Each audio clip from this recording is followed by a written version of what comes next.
Hello students. क्या आप जानते हैं वर्ल्ड वॉर टू के बाद दो सुपर पावर जो सामने निकल के आई, यूएसएसआर और दूसरा था अमेरिका। दोनों कंट्रीज ने दूसरी वाली कंट्रीज को, उसके अलावा जो दूसरी कंट्रीज थी उनको अट्रैक्ट करना स्टार्ट किया। अपने अपने लेवल पे सब लोग अपना अपना एफर्ट डाल रहे थे, लेकिन उसमें से रशिया ने यानी देन यूएसएसआर ने इस तरीके से अपना डेवलपमेंट दिखाया ताकि दूसरी कंट्रीज इजीली उससे अट्रैक्ट हो जाएं, जिसमें उनका सबसे पहला स्टेप था स्पेस रेवोल्यूशन करना। यानी रशियन रेवोल्यूशन के बाद में स्पेस रेवोल्यूशन को लेकर आना। और रेवोल्यूशन के अंदर में 1957 में उन्होंने पहला अपना दुनिया का पहला स्पेसक्राफ्ट यानी सैटेलाइट लॉन्च किया 1957 में, स्पुतनिक वन। तो स्पुतनिक वन दुनिया का पहला स्पेसक्राफ्ट था जो कि रशिया ने या देन यूएसएसआर ने लॉन्च किया 1957 में। उसी के कुछ महीने बाद, 2-3 महीने के बाद 1957 3 नवंबर को स्पुतनिक 2 भेजा गया। लेकिन स्पुतनिक 2 भेजने के बाद अमेरिका, जो कि उस टाइम पे कंपटीशन में था रशिया के साथ, यूएसएसआर के साथ, उस टाइम पे वो बहुत ही ज्यादा उससे परेशान हो गया और बहुत ही ज्यादा एक तरीके से कंपटीशन में आ गया, क्योंकि इस टाइम पे स्पुतनिक 2 के द्वारा भेजा गया था एक पहला लिविंग क्रिएचर जिसका नाम था लेका। डेफिनेटली इस लिविंग क्रिएचर को भेजने की वजह से रशिया अपने सुपर पावर को शो कर पा रहा था, वहीं पे जो अमेरिका था वो अपने आप को काफी पीछे महसूस कर रहा था, जिसकी वजह से अमेरिका ने भी 1958 में अपना पहला स्पेसक्राफ्ट भेजा जिसका नाम है एक्सप्लोरर 1। उसके बाद से इन दोनों कंट्रीज के अंदर में इस कदर कंपटीशन बढ़ता चला गया कि आज के टाइम पे दोनों कंट्रीज एक दूसरे के सामने खड़ी हैं। जहां पे रशिया अपने प्रोग्राम चला रहा है, वहां पे जो यूएसए है, अमेरिका है मेनली, वो पर्टिकुलर कंट्रीज फोकस कर रही हैं किसी दूसरे प्लैनेट पे। उनकी कंपनी स्पेस एक्स जैसी कंपनी मार्स को कोलोनाइज करने की कोशिश कर रही है, तो आपस में बहुत सारा कंपटीशन है। वहीं पे इंडिया भी बहुत पीछे नहीं था। इसरो इस्टेब्लिश किया गया 1969 में 15 अगस्त को, लेकिन डेफिनेटली इसरो अभी धीरे धीरे अभी आगे बढ़ रहा है। इस गैप को काफी कम कर दिया गया है। तो दो दुनिया की जो सबसे बड़ी स्पेस एजेंसीज हैं, इसरो, नासा और रॉसकॉस्मॉस, ये आज तीनों आपस में एक दूसरे के साथ कोलैबोरेट भी कर रही हैं, प्लस में एक दूसरे के साथ कंपटीशन में भी है। आज का हमारा टॉपिक इसी से रिलेटेड है कि जब स्पुतनिक 2 के द्वारा पहला लिविंग क्रिएचर भेजा गया तो क्या क्या कंडीशंस थी, किस तरीके से उसको भेजा गया, और ये एक्सपेरिमेंट सक्सेसफुल रहा या फेल हो गया, इसी के बारे में आज हम डिटेल में समझते हैं। Laika, the first living creature to orbit Earth aboard Sputnik 2, जो कि भेजा गया 3 नवंबर 1957 को। आपको बता देना चाहते हैं कि दिवाली के इस शुभ अवसर पर इस वीक चहल एकेडमी लेकर आए हैं 50% डिस्काउंट ऑफर, जिसमें जो हमारी ऑनलाइन कोर्स की फीस है 99,999 से अब सिर्फ कर दी गई है 49,999, और जो रिकॉर्डेड लेक्चर्स की फीस थी 24,999 इस वीक के लिए कर दी गई है 19,999। और ज्यादा जानकारी के लिए आप डिस्क्रिप्शन बॉक्स पे लिंक को क्लिक करके इंफॉर्मेशन कलेक्ट कर सकते हैं। बात करते हैं कि ये न्यूज में क्यों था, क्योंकि अभी 3 नवंबर रिसेंटली अभी पास हुआ है, आज 5 नवंबर है। 3 नवंबर को इन्होंने एक न्यूज आती है जिसमें हमें पता चलता है कि इन्होंने जो लेका के बारे में पूरा डिस्क्रिप्शन दिया है कि किस तरीके से इसको लॉन्च किया गया था और लेका को ही क्यों चूज किया गया, ये लेका जो डॉग है ये कहां से आया, इसके बारे में आज देखते हैं। Recalling Laika, the first living creature to orbit the earth in Sputnik 2, जो कि लॉन्च किया जाता है 3 नवंबर को 1957 में। 3 नवंबर को 67 ईयर्स पूरे हो चुके हैं स्पुतनिक, ये जो यूएसएसआर का जो लेका मिशन था और लेका डॉग को जो भेजा गया था उसको अभी 67 ईयर्स हो गए हैं। उसको कमेमोरेट करने के लिए इस बारे में अभी इंफॉर्मेशन हमें मिली। On November 3 1957 then USSR launch this, और जो कि एक वन वे ट्रिप था डेफिनेटली। अब क्योंकि ये रिटर्न वाला ट्रिप नहीं था, यानी इसमें प्लान नहीं किया गया था कि डॉग वहां पे जाने के बाद रिटर्न भी आएगा। लगभग 10 दिन तक इसको पूरा का पूरा ट्रीट किया जाता, पूरा का पूरा इससे डेटा कलेक्ट किया जाता, लेकिन जो लेका था, डॉग था, उसकी जो डेथ हो गई 1-1.5 दिन के बाद ही, जिसकी वजह से ये पूरा रेवोल्यूशन जो पूरा जो प्लान था वो पूरा तो कंप्लीट नहीं हो पाया, लेकिन फिर भी आगे होने वाले जो ह्यूमन फ्लाइट्स हैं उसके लिए एक एक वे हमें दिखा, एक एन रूट मिला कि जिसके थ्रू हम उससे आगे बढ़ सकते हैं।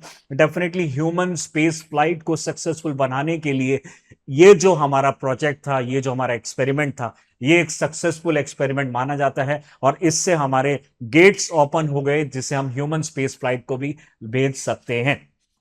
On this anniversary, we reflect the Sputnik 2 mission and the reason why this Leica was selected. इसका क्या मतलब था, ये अर्थ के ऑर्बिट चारों तरफ किस तरीके से घूमा और ये ह्यूमन के लिए फ्यूचर में होने वाली जो मिशंस है उसके लिए किस तरीके से हेल्पफुल है। बात करते हैं स्पुतनिक 2 के। 3 नवंबर को इसको भेजा गया और उससे पहले जो सबसे पहला मैंने बताया आपको यूएसएसआर द्वारा जो भेजा गया था वो था स्पुतनिक 1। उससे 2-3 महीने पहले भेजा गया था स्पुतनिक 1। सोवियत इंजीनियर स्पुतनिक 2 को जो भेजते हैं वो किसके रिक्वेस्ट पे, मेनली उस टाइम पे जो प्रीमियर थे निकिता क्रुश्चेव जो थे, निकिता जो एक तरीके से क्रुश्चेव उस टाइम पे सेक्रेटरी जनरल हुआ करते थे यूएसएसआर के, और उनके रिक्वेस्ट पे यानी कम्युनिस्ट पार्टी के एक रिक्वेस्ट पे यहाँ पे जो उनके सबसे बड़े हेड चीफ होते हैं प्रीमियर जिसको बोला जाता है, प्रीमियर निकिता क्रुश्चेव ने इन्होंने एक तरीके से रिक्वेस्ट की थी और जो इसको मेनली रिक्वेस्ट की गई थी 40th एनिवर्सरी यहाँ पे मनाई जा रही थी बोल्शेविक रेवोल्यूशन की। बोल्शेविक कम्युनिस्ट पार्टी के एक रेवोल्यूशन था जिसको हम एक सिंपल वे में रशियन रेवोल्यूशन भी बोलते हैं, जो 19 हमारा जो लगभग आप मान सकते हैं कि 16 के आसपास में और 17 के आसपास में स्टार्ट हुआ। तो 1917 से 1923 तक ये जो रशियन रेवोल्यूशन चला उसको 40 साल पूरे हो चुके थे और 40 साल पूरे होने के बाद जो प्रीमियर थे निकिता क्रुश्चेव ने बोला कि हमें कुछ एक रिमार्केबल चीज करना चाहिए ताकि पूरी दुनिया को पता चले कि हम कुछ सेलिब्रेट कर रहे हैं, जिसकी वजह से ये जो स्पुतनिक 2 मिशन था ये 3 महीने बाद दोबारा से लॉन्च किया गया। यानी उससे पहले स्पुतनिक 1 लॉन्च किया गया था और ये एक तरीका सक्सेसफुल फ्लाइट भी माना जाता है। USSR was ahead in the space exploration while the US was falling behind. The launch of the Sputnik 2 deepened the gap. ये जो गैप था यूएसए और जो यूएसएसआर है इन दोनों के बीच का ये जो मिशन हुआ स्पुतनिक 2, इससे और ज्यादा गैप बढ़ गया जिसकी वजह से अब और कंपटीशन में आ गया यूएसए, और यूएसए ने उस टाइम पे 1958 में एक्सप्लोरर 1 भी मिशन किया, जिसकी वजह से उन्हें दिखाना चाहा कि हम पूरे वर्ल्ड में हम दूसरी कंट्रीज से पीछे नहीं है। लेका एक्चुअली में एक स्ट्रीट डॉग था जिसको जो मॉस्को में मिला था इनको स्पुतनिक 2 लॉन्च करने से कुछ वीक पहले, तो इन्होंने उसको पिक किया। अब ये देखा कि जो हमें कंडीशंस चाहिए, जो हमें क्राइटेरिया चाहिए, जो कैरेक्टरिस्टिक चाहिए किसी लिविंग क्रिएचर के अंदर में, बिल्कुल वैसे ही यहाँ पे इनको मिल रहे थे। इसके अंदर में द ओरिजिनल नेम इसका था कुद्र्यावका। कुद्र्यावका का मतलब होता है लिटिल कर्ली, थोड़ा कर्ली टाइप का जिसमें बाल थोड़ा कर्ली होते हैं। ये पार्ट सैमोयड टेरियर का एक पार्ट है, यानी सैमोयड टेरियर आपने जो पामेलियन डॉग सुने होंगे, पामेलियन डॉग जैसा ही थोड़ा बड़ा एक टाइप का ब्रीड होता है जिसको हम बोलते हैं सैमोयड टेरियर, उसी के जैसा दिखने वाला है। एंड लेटर इसका नाम रखा गया लेका, जिसका मतलब है हस्की या फिर barker in the Russian language. In the US she was nicknamed Muttnik, तो मुटनिक यूएसए ने इसको मुटनिक नाम दिया और वहीं पे जो यूएसएसआर और आज का रशिया है उसने इसको नाम दिया बार्कर या फिर हस्की। इस तरीके से डॉग को यहाँ पे रखा गया था। एक छोटा सा केबिन है जिसके अंदर में ऑक्सीजन सप्लाई की जाती थी। इसका वेस्ट रिमूवल है और जितने भी प्रोसेसेस लिविंग क्रिएचर्स को चाहिए होते हैं, लिविंग ऑर्गेनिज्म को चाहिए होते हैं, वो इसी जो केबिन है, छोटा केबिन है, इसी के अंदर में इसको फिक्स किया गया। पहला लॉन्च था जिसमें किसी लिविंग बीइंग को भेजा गया। बात करते हैं क्यों इन जो लेका को ही सेलेक्ट किया गया। Scientist wanted to understand how microgravity and space travel would affect living organism before sending human, क्योंकि फ्यूचर में प्लान था कि हमें किसी ह्यूमन को भेजना पड़ेगा, हमें किसी प्लैनेट के ऊपर, किसी एस्टेरॉइड के ऊपर। उससे पहले एक टेस्ट फ्लाइट करना चाहते थे जिसके लिए डॉग लेका जो था ये एक सबसे बड़ा ऑप्शन, सबसे पहला ऑप्शन था इनके पास। एनिमल क्राइटेरिया था वहां पे कि वो छोटा होना चाहिए, वेट 6 kg के आसपास होना चाहिए और सूटेबल होना चाहिए एक छोटे से कन्फाइंड स्पेस में रहने के लिए। डेफिनेटली टेम्परामेंट इसके अगर हम देखा जाए तो काम डेमेनर था, यानी एक तरीके से कूल शांत एक तरीके से डॉग था। बहुत ज्यादा बार्किंग या बहुत ज्यादा एक तरीके से हाइपर टेंशन वाला ये नहीं था, जिसकी वजह से इनको चूज किया गया। स्पेस फ्लाइट में हमें ऐसा ही चाहिए होता है। स्पेशली फीमेल डॉग थी, तो फीमेल डॉग होने की वजह से ऐसा माना जाता है कि फीमेल जैसे बच्चों को अपने पास रखती है तो एक लिमिटेड स्पेस में वो कई टाइम तक रहती है बच्चे बर्थ देने के बाद। तो वो उसका एक नेचर होता है फीमेल का कि एक छोटे स्पेस में आराम से वो रह सकती है, अनलाइक मेल डॉग या मेल जो एनिमल्स होते हैं, क्योंकि उनका जो लिविंग एरिया होता है या फिर होम रेंज होती है वो ज्यादा होती है। इसलिए भी फीमेल डॉग होने की वजह से एक फायदा मिलता है। विजिबिलिटी की अगर हम बात करें तो ये जो डॉग था, ऐसा डॉग इनको चाहिए था कि जो वहां पे जो वीडियो या फिर जो भी उसमें स्कैनिंग की जाएगी उस डॉग की, वो क्लियरली हमें अर्थ स्टेशन पे दिखाई दे। अगर वो डार्क कलर का हुआ तो वो वहां पे ठीक से नहीं दिखाई देगा। ये ब्राइट कलर का था, लाइट कलर का था, जिसकी वजह से विजिबिलिटी भी बहुत अच्छी हो जाती थी। इस वजह से इसको लॉन्च किया गया। Laika was placed inside a pressurized cabin में रखा गया स्पुतनिक 2 में। ये हमारा स्पुतनिक 2, और एक केबिन में रखा गया था लेका को, जिसने माइक्रोग्रेविटी को एक्सपीरियंस किया और जो जो एक्टिविटीज इसके अंदर में हुई, प्लस में इसकी बॉडी से काफी सारे कनेक्टर्स लगाए गए थे। तो जो भी ब्लड लेवल इसमें बढ़ रहा है, डिक्रीज हो रहा है, इंक्रीज हो रहा है, टेम्परेचर का बढ़ना, कम होना, अंदर जो प्रेशर्स हैं इन सबको देखना, हार्मोन लेवल को देखना, ये सारे चीज टेस्ट की गई इस एक्सपेरिमेंट के थ्रू। केबिन के अंदर में एयर रेफ्रिजरेशन सिस्टम था ऑक्सीजन के लिए। फूड और वाटर को प्रोवाइड किया गया, एक जेल की फॉर्म में, डेफिनेटली लिक्विड फॉर्म में और हार्ड फॉर्म में इसको नहीं ले जा सकते। वहां पे एक हार्नेस वेस्ट कलेक्टर था, वहां पे बैग रखा गया, इलेक्ट्रोड्स दिए गए, मॉनिटर हर वाइटल साइन, यानी उसके अंदर में जो भी चीजें हो रही है बॉडी के अंदर में, जो एक्टिविटीज हो रही है माइक्रोग्रेविटी की वजह से, हर एक चीज को अर्थ स्टेशन पे नोट किया गया। इनिशियल रिएक्शन की अगर हम बात करें इस मिशन के अंदर में, लेका was initially agitated but started eating food. लेकिन स्टार्टिंग में क्या हो रहा था, ये खाना नहीं खा रहा था, इसको बहुत ही अजीब सा फील हो रहा था। डेफिनेटली कोई भी पर्सन, कोई भी लिविंग ऑर्गेनिज्म एक ऐसी जगह पे जाए जहां आज तक कोई नहीं गया, तो डेफिनेटली एक अंदर जो आपकी फीलिंग आती है वो इसके अंदर भी आई होगी।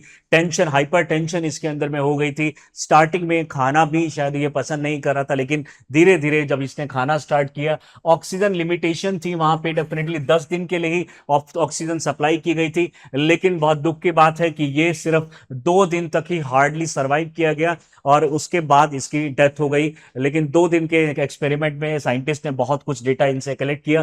फिजिकल स्ट्रेस जो था, फ्लाइट का नॉइस और जो प्रेशर था, वो लेका को एक तरीके से बहुत ज्यादा बियर करना पड़ा, जिसकी वजह से उसकी डेथ भी हो गई। हार्ट अटैक हुआ और her to triple and her breathing rate quadruple, यानी हार्ट रेट भी बढ़ गया, ब्रीथिंग रेट भी उसका 4 गुना बढ़ गया, हार्ट रेट भी 3 गुना बढ़ गया, जिसकी वजह से लेका का सर्वाइवल मुश्किल हो गया। सर्वाइवल की बात करें तो ऑर्बिट तक ये पहुंच गया था, अर्थ के चारों तरफ 103 मिनट में हमने इस स्पेस क्राफ्ट को वहां पे भेज दिया था, और उसके बाद इसको अर्थ के चारों तरफ चक्कर लगाने थे।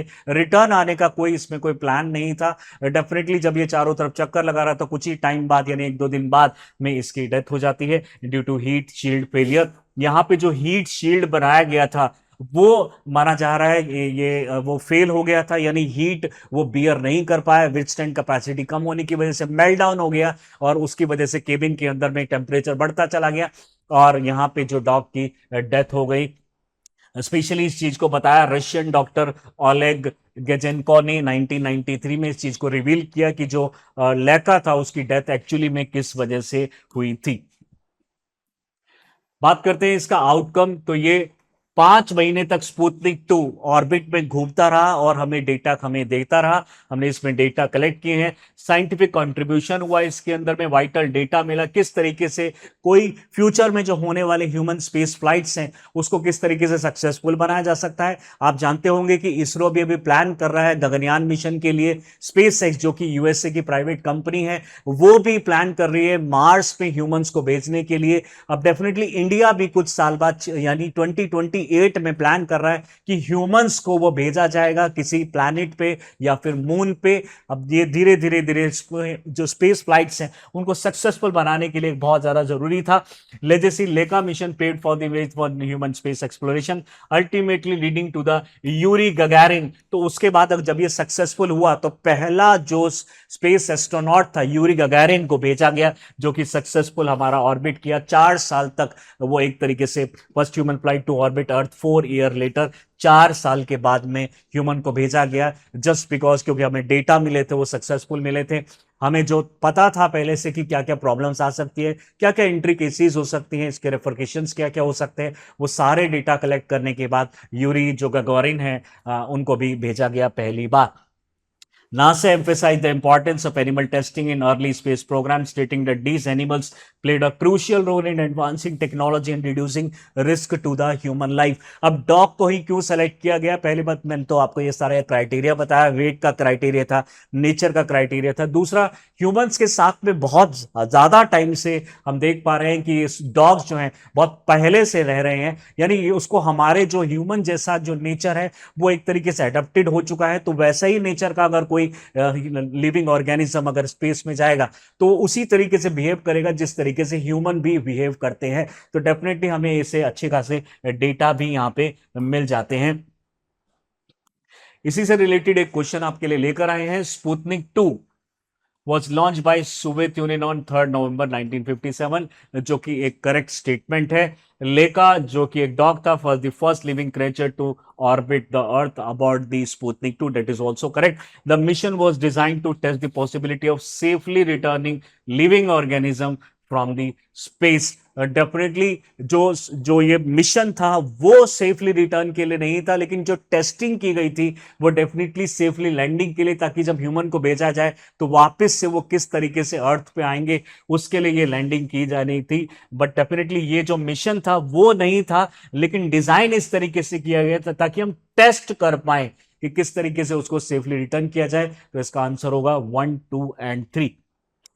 इस तरह के जो टॉपिक्स हैं, क्योंकि अभी फ्यूचर में बहुत सारे ह्यूमन फ्लाइट्स होने वाले हैं, इंडिया खुद 2025 में प्लान कर रहा है, नासा इसके लिए प्लान कर रहा है, रशिया इसके लिए प्लान कर रहा है, चाइना बहुत ही क्लोज है, वो भी ह्यूमन स्पेस फ्लाइट लॉन्च करना चाहता है। ऐसे में बहुत जरूरी हो जाता है कि इस तरह के क्वेश्चंस आपसे पूछा जाए कि पहला लिविंग क्रिएचर कब भेजा गया था, किसने इसको भेजा था, और वो लिविंग क्रिएचर क्या था, क्या क्या हमारी फाइंडिंग्स थी। इस तरह के क्वेश्चन पास्ट में भी यूपीएससी ने पूछे हैं और डेफिनेटली फ्यूचर में भी आने के ऐसे बहुत ज्यादा चांसेस है। इस तरह की जो हमारी जो इंफॉर्मेटिव वीडियोस हैं आप लोगों को कैसी लगती हैं, कमेंट बॉक्स में लिख के बताइए। इस टॉपिक के लिए थैंक यू।